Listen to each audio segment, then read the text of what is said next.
All right. Hi, everyone. My name is Sarah Songer, and I'm the Program and Studio Manager at San Francisco Center for the Book. Thanks for joining us for this week's Shelter in Studio with Brien Beidler. Brien is a bookbinder and toolmaker, currently residing in Bloomington, Indiana. Brien's book work is inspired by the structure and design of historic European bindings. Recently, he's been focusing on tool making, however, cutting, carving, and engraving, an assortment of finishing and other specialized hand tools for bookbinding and its related trades. Brien has taken and taught a variety of bookbinding and tool making workshops, including an online class with San Francisco Center for the Book and another one coming up. He's also vice president of the Guild of Bookworkers. So Brien's going to tell us more about what he does. So take it away, Brien. Oh, hello. Sorry, I was trying to make it like a PBS show. Well, hello, everybody. I'm Brien Beidler. I feel like I'm sitting really close to this camera, so I'm going to scoot it back a little bit. But I am very excited to share a little bit about my work with y'all. I would, of course, like to thank Sarah and the San Francisco Center for the Book for having me. And yeah, let's get to it. Share screen time. I'd also like to apologize if you're part of the Handbook Binders of California and you saw me give that talk, because it'll be strikingly similar to this one. But I did add some new photos and stuff like that in. So hopefully you'll have something to look forward to. All right. Okie dokie. Hopefully, are we seeing PowerPoint? Yeah? All right. It's almost like I've done this before. Okay, cool. Well, here we go. Yeah, so I wanted to, as Sarah said, I, come from a primarily bookbinding background. However, the last few years I've been increasingly involved with finishing tool making. And more or less it's kind of started out of personal necessity, where I couldn't afford finishing tools. And so then I started to kind of cut simple ones to use in my own work. And then it kind of evolved into something much more involved and it kind of is sort of at direct odds with my bookbinding side of my business as well. So anyhow, here's just a example of a book that I tooled using those 4 tools and that I cut, and I've been really enjoying that side of things. But to give you a little bit, so what I'm going to do is run you through the whole kind of process of how I approach things now, and then I'll share a few projects that I've done and kind of future directions and things like that. But I'm going to kind of blast through it, so hopefully you'll remember your questions at the end, because we're going to cover a lot of ground together.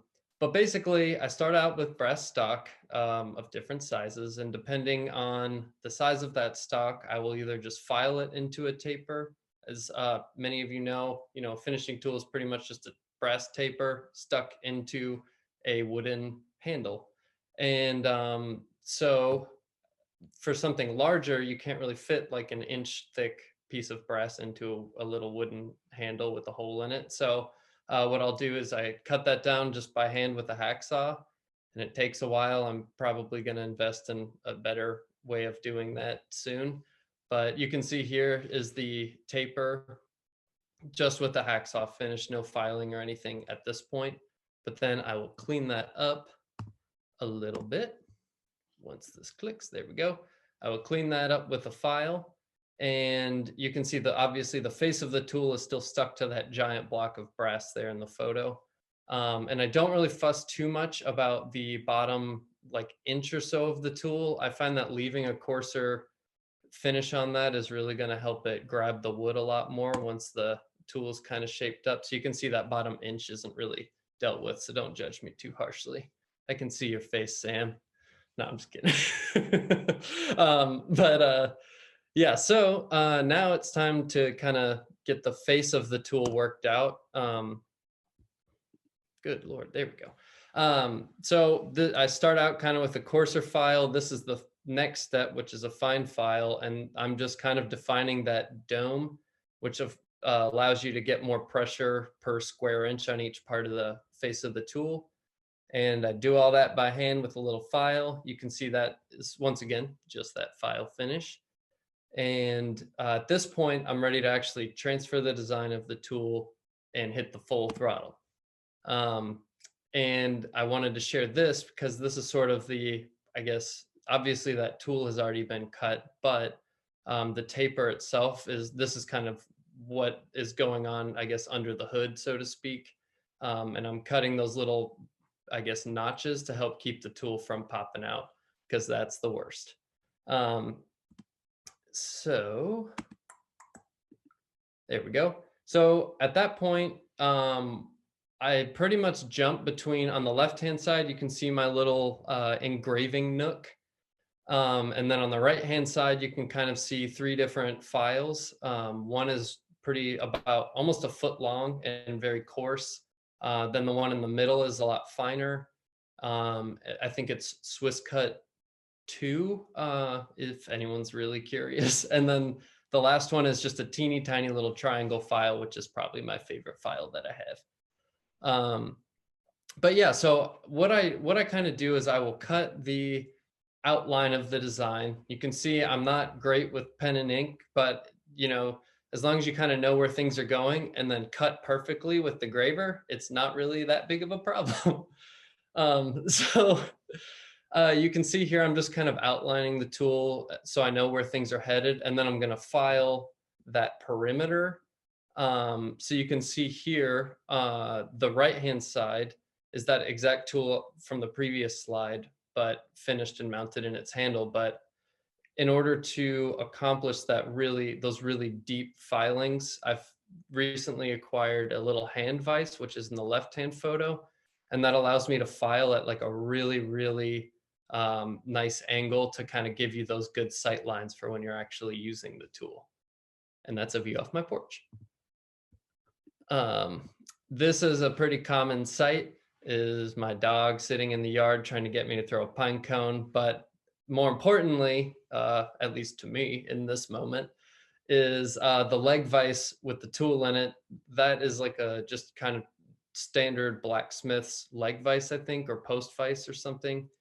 But it allows you to get a ton of pressure so you don't have to worry about the tool moving around. But I wanted you to see the big one. So as I told you before, I'm not that great at drawing. So this is sort of a testament to how you can be sort of poor at drawing and then also somehow, hopefully slightly better at engraving.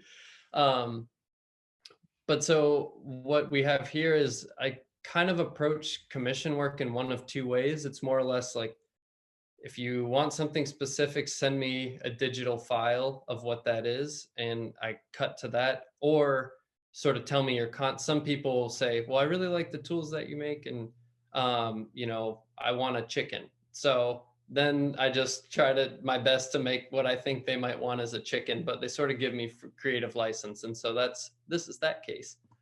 So you can see here with this sort of like Roald Dahl illustration scribbles, that once again, I'm not good at drawing, so I'm just going to keep emphasizing that. But I kind of approach things in sort of a freehand doodly way. You can see here, I'm kind of starting to outline things a little bit, but it's a constant give and take between the files and the engraving.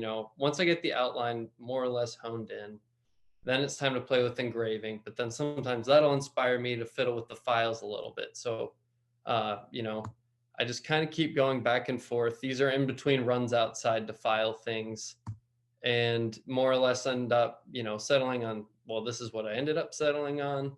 Sent a picture of it to the person and they said they liked it. So then I said, yay. And so here's just kind of a summary of that the three phases of cutting a tool for me, where you have, and I actually think that square block is the exact same one from those early slides that I was cutting with the hacksaw. But it's just engrave the outline, file to the outline, and then throw in the details. And so here are just a few other tools that I've made over the last year. So most of these are COVID babies. And it's been great because I've spent a lot of time traveling and teaching bookbinding workshops, but since I've been at home, I've had a lot of time to work on my engraving. So handles, currently the kind of shape that I've settled on is sort of that tapered one that's going diagonally across all the others, but you can see I've gone through a lot of iterations of some, I've worked through a lot of bad ideas, I guess is a nice way of summarizing it. But right now I turn everything on a lathe. However, if you wanted to make tools yourself and you don't have a lathe, you know, dowels from the hardware store work great. Probably a lot better than what I was doing with like splitting things from logs and stuff, but that was also fun. But yeah, so here's a, you know, a pretty nice little lathe thing in a very unprofessional setup, but in the bottom right, you can see the blanks, in the center on the bottom, you can see the 4 lathe tools that I use, and then of course the lathe itself. And my landlord gets mad at me when I turn things in the basement because of the dust, so I have to do it all in the bed of my truck right outside the basement. But yeah, so once you have the handles and you have the tools cut, you got to put them together. So actually, thanks to Sam Feinstein, who is in this, he sent me a little handout thing from Alivon, the French finishing tool makers. And so I use the same kind of method that they employ to install my tools, which is more or less soak the handles and then fit it inside there and then let it dry. And then it shrinks, you know, the wood softens up when it's wet and then it shrinks when it dries. And that holds things pretty well. As things are drying, sometimes I just get really excited. We have these little lilac bushes in our backyard. So I go out there and let the tools smell the lilacs. And then here's that mountain of tools from the last several slides kind of all fitted into their handles. And you can see there's, oh, I can do a laser pointer. Yeah. Oh, dang it. Here it is. Sorry. I really like these. Cool.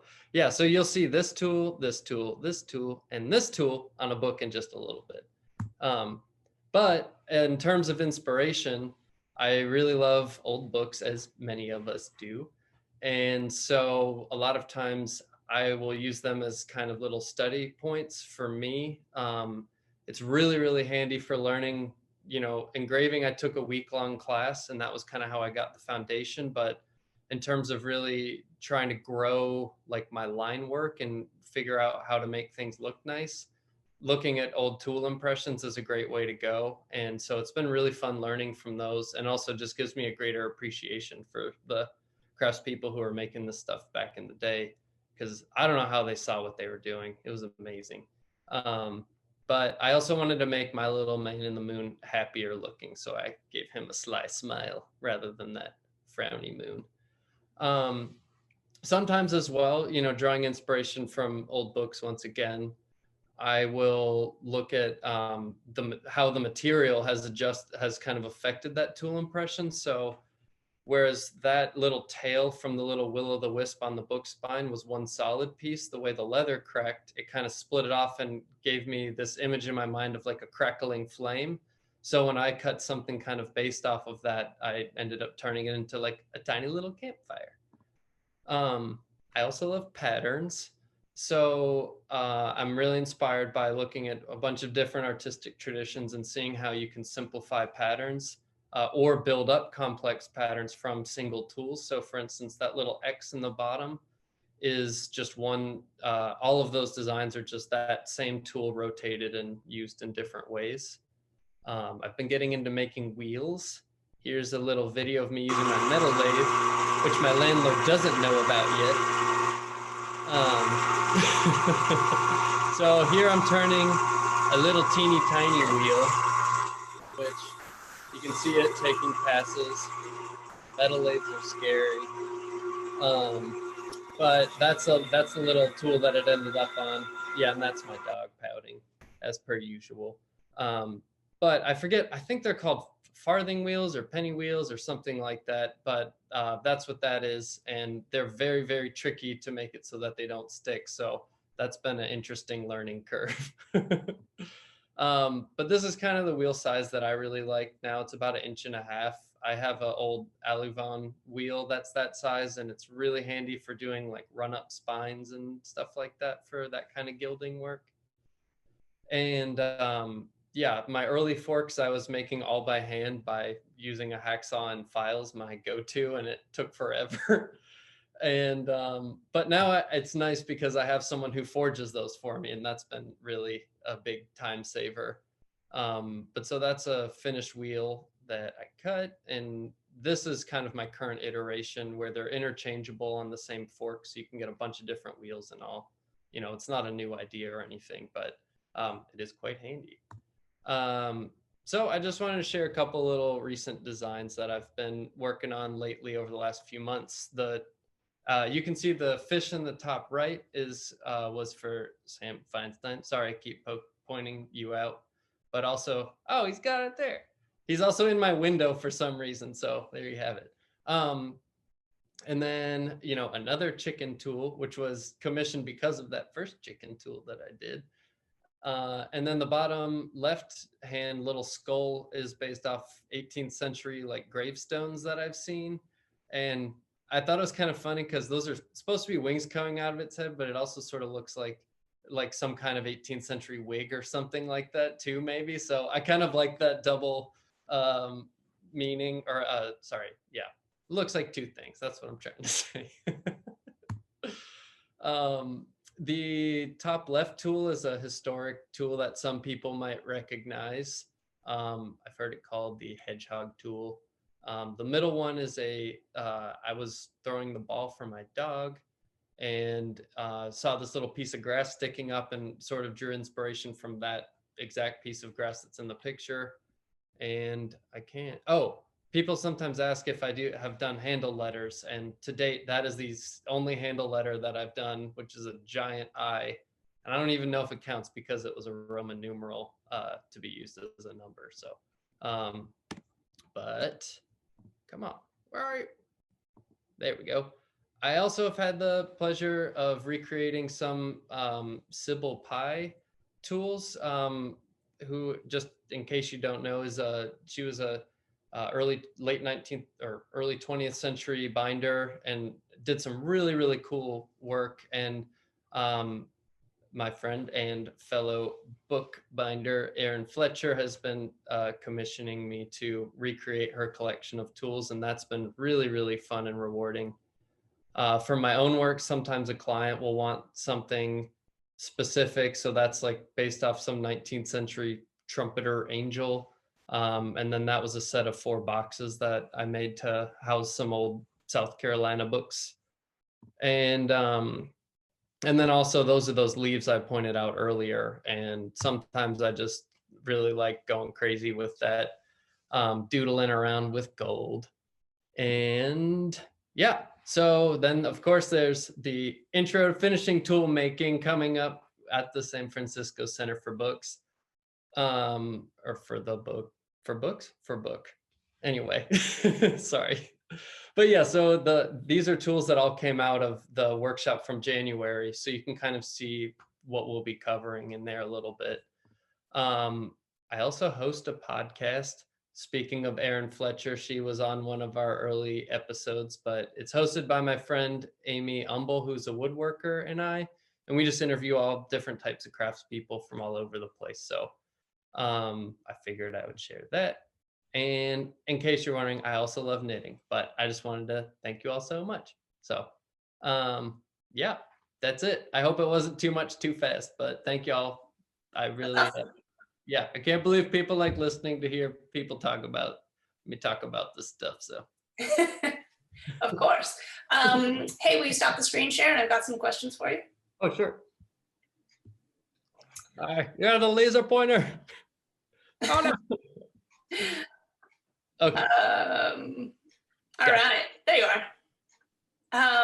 Cool. No, that was great. That's like the 3rd time I've seen that, and I'm still into it.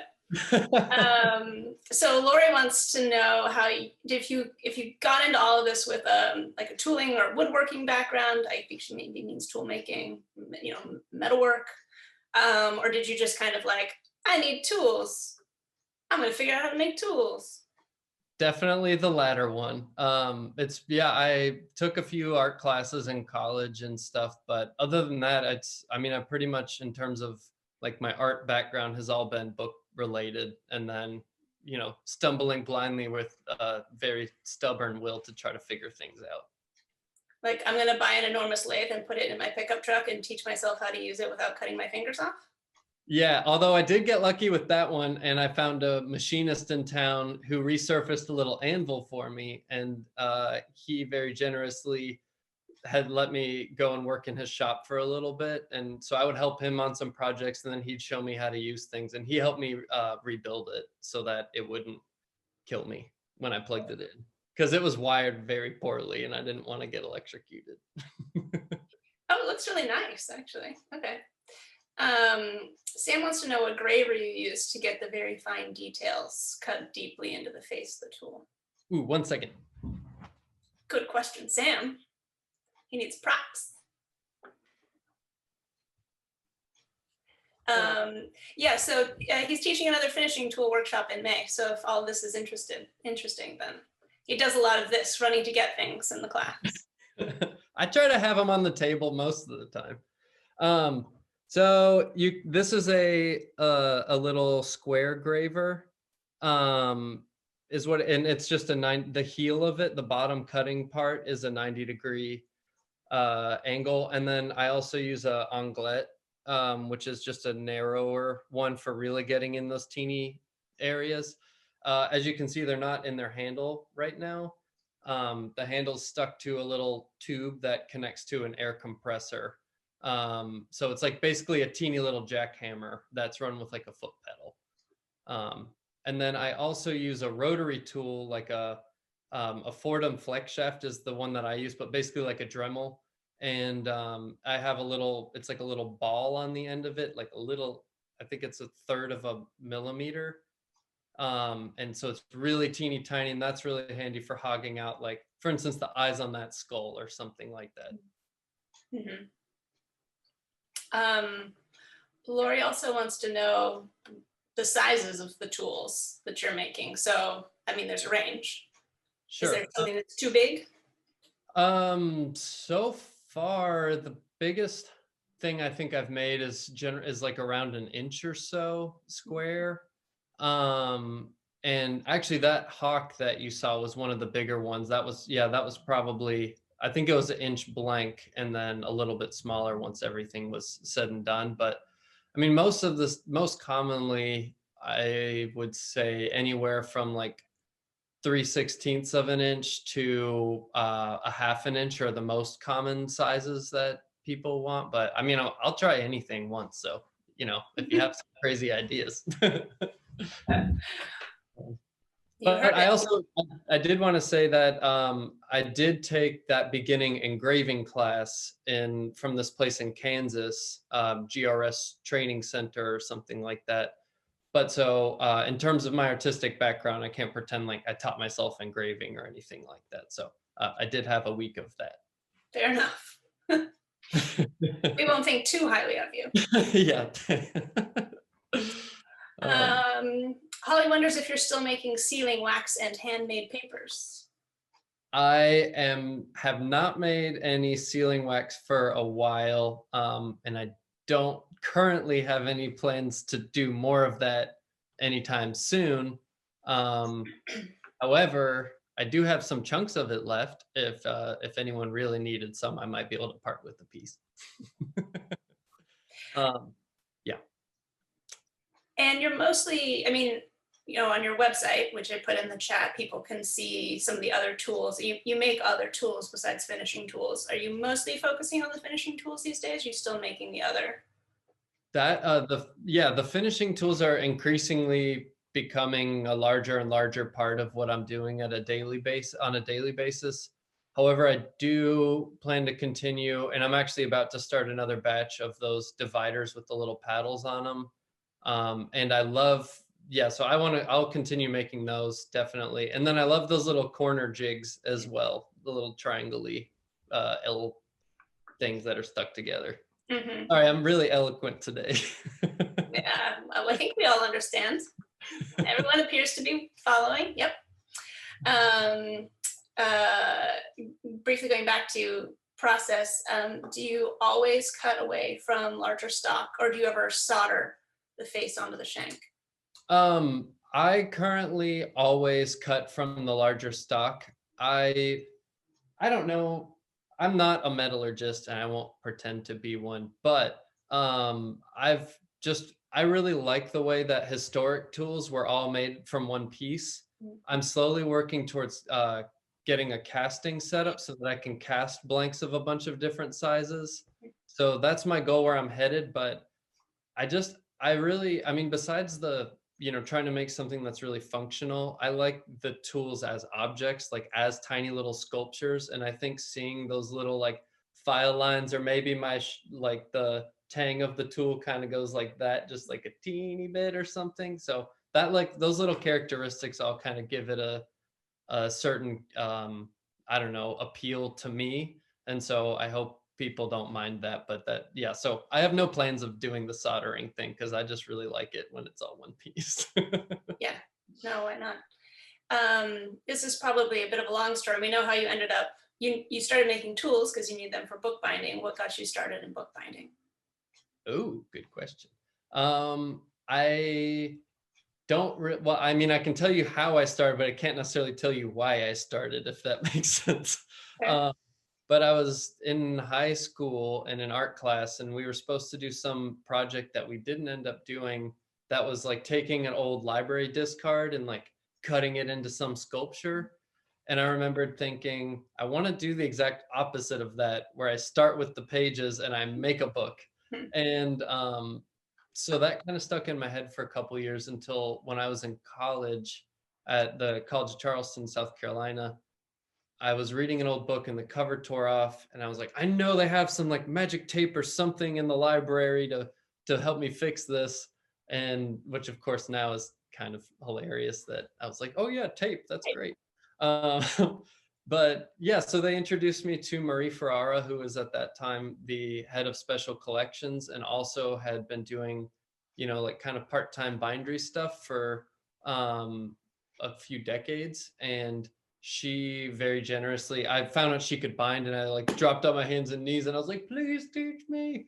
So I started volunteering up in the special collections space, and then she became my first mentor and totally changed my life. Yeah.